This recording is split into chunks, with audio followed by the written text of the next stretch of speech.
mengucapkan ucapan terima kasih kepada dosen pengampu kami pada mata kuliah pengembangan kurikulum SD, yaitu Ibu Dr. Evi Segrawati Ampri, SPD MPD. Di sini kami akan memperkenalkan diri terlebih dahulu sebelum kita masuk ke dalam sesi presentasi hasil observasi di SD Negeri 007 Sidodadi. Perkenalkan, saya Wanda Kartika Dewi. Saya Firandani. Saya Dimas. Saya Rahmat.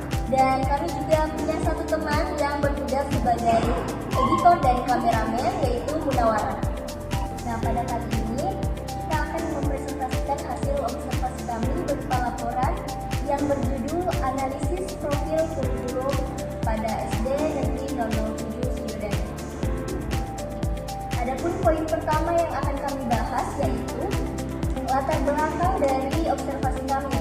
Nah, laporan ini akan menganalisis penerapan kurikulum merdeka yang dirancang untuk menjawab tantangan abad ke-21 dan memulihkan learning loss. Sebenarnya inti dari kurikulum merdeka yaitu otonomi sekolah, fleksibilitas belajar, dan fokus pada pengembangan karakter profil pelajar Pancasila atau P3. Nah, kurikulum ini juga mendorong pergeseran dari surface learning ke deep learning untuk kedalaman materi. Selanjutnya ada tantangan, yaitu banyak sekolah yang hanya mengadopsi saja, tetapi secara administratif dia tidak mengubah pedagogis yang nyata. Oleh karena itu, di sini kami akan fokus pada rekayasa pedagogis, yaitu bagaimana sekolah secara proaktif merancang dan menginterpretasikan kurikulum nasional seperti CP agar sesuai dengan konteks siswa.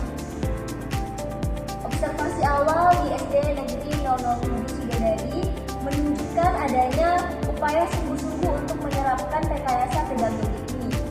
Poin kedua yaitu tujuan dari observasi kami, yang tentunya akan latar belakangi hal tersebut. Yang pertama itu, kami menganalisis bagaimana profil pelajar Pancasila atau P3 dimanifestasikan dalam dokumen KOSP, yaitu Kurikulum Operasional Satuan Pendidikan di SD Negeri 007 Sidodadi.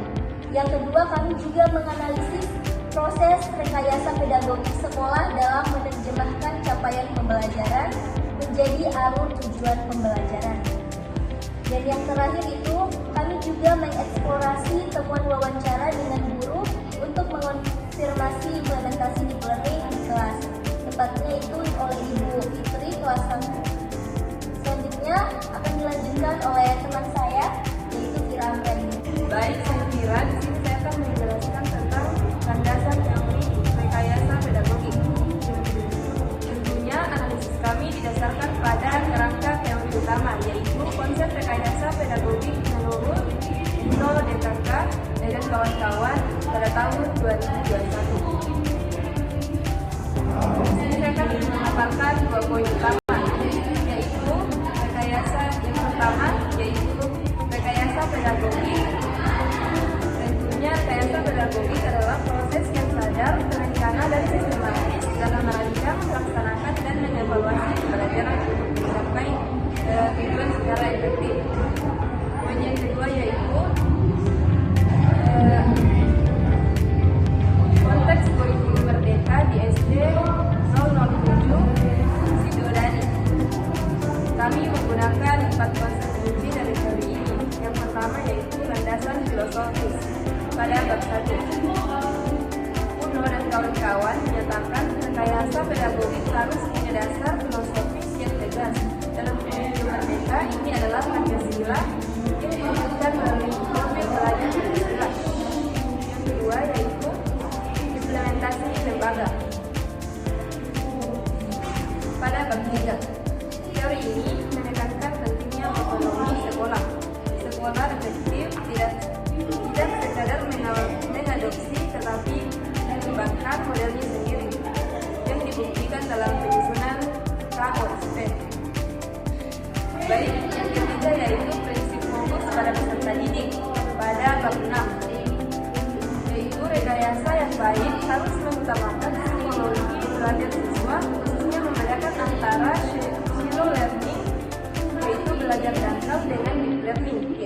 belajar mendalam. Ini didukung oleh prinsip fleksibilitas, guru berhak menyusun ATP, dan prinsip kontinuitas, yaitu alur belajar yang logis. Yang keempat yaitu rekayasa struktur tujuan pada bab 7. Ini adalah dasar teknisnya. Teori ini menjelaskan perlunya membaca atau menganalisis tujuan dasar seperti capaian pembelajaran menjadi tujuan-tujuan yang lebih kecil, spesifik, dan terukur, yang kemudian tersusun menjadi alur tujuan pembelajaran atau ATP. Baik, selanjutnya akan dibahas oleh saudara Dimas. Baik, saya Dimas. Di sini saya akan menjelaskan tentang hasil analisis dokumen KOSP dan ATP dan wawancara di SD Negeri 07 Sidodadi. Dan kami menemukan beberapa hal penting yang pada teman satu, yaitu integrasi P3 yang menyeluruh, di mana sekolah telah mengintegrasikan P3 secara menyeluruh. Dan ini terlihat jelas dalam visi misi sekolah dalam materi KOSP yang memetakan distribusi P3, serta dalam modul ajar guru yang konsisten mencantumkan P3. Terus pada temuan kedua yaitu proses beda CP yang terstruktur. Sekolah tidak hanya mengadopsi CP dari pemerintah, tetapi temuan penting kami adalah adanya proses beda CP yang terstruktur melalui forum KKG mini di tingkat sekolah.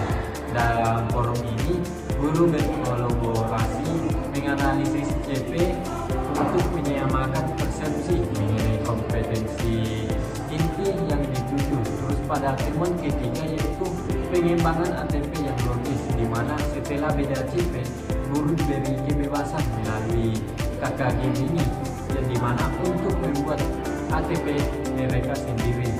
Dalam analisis dokumen ATP menunjukkan alur yang sangat logis dan hierarkis, bergerak dari konsep konkret ke abstrak, dari sederhana ke kompleks. Ini menunjukkan pertimbangan pedagogis yang mendalam. Terus pada penemuan ketiga yaitu penemuan keempat yaitu verifikasi praktik di kelas, di mana kami telah mewawancarai Ibu Fitri di kelas 1. Beliau menyatakan bahwa dokumen KOSP dan ATP yang mereka susun memberi keleluasan lebih besar dalam mengajar, karena secara khusus beliau menegaskan fokus pembelajaran lebih bergeser kepada guided learning. Tujuannya adalah memastikan siswa benar-benar menguasai konsep esensial tanpa terburu-buru menyelesaikan materi. Dan temuan yang paling menarik adalah adanya formula atau struktur kerja internal yang disebut formula 8334, dan keberadaan jargon ini internal menunjukkan bahwa sekolah telah menerapkan rekayasa pedagogi hingga tingkat praktik di kelas.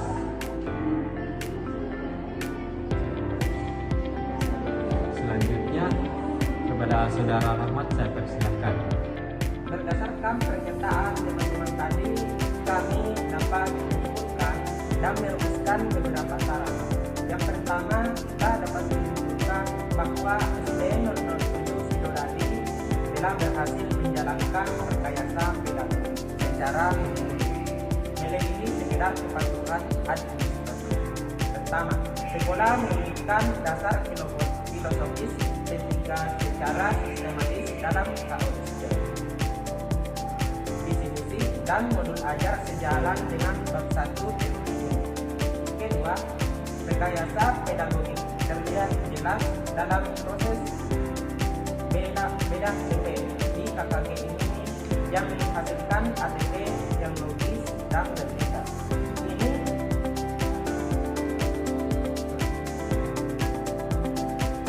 Ini adalah penyerapan bab 7 tentang rekayasa tujuan dan bab 3 metodologi, dan dari teori guru.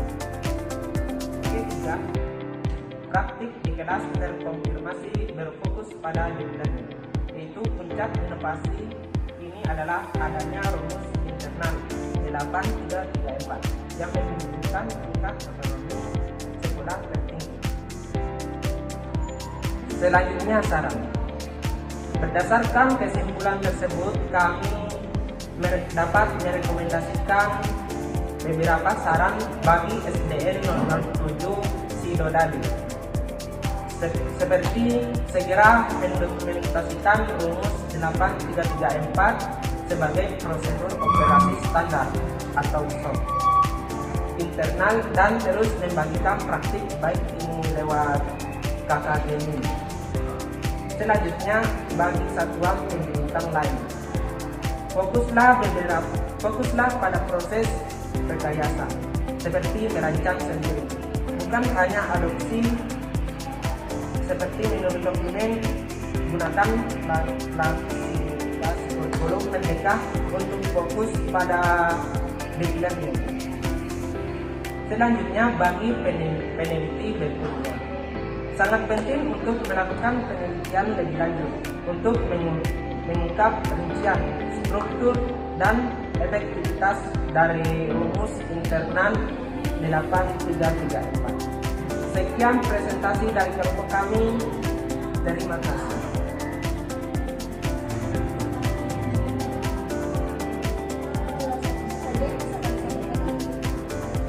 Itu saja yang mungkin bisa kami paparkan mengenai hasil observasi kami di SD Negeri 007 Sidodadi. Kurang dan lebihnya kami meminta.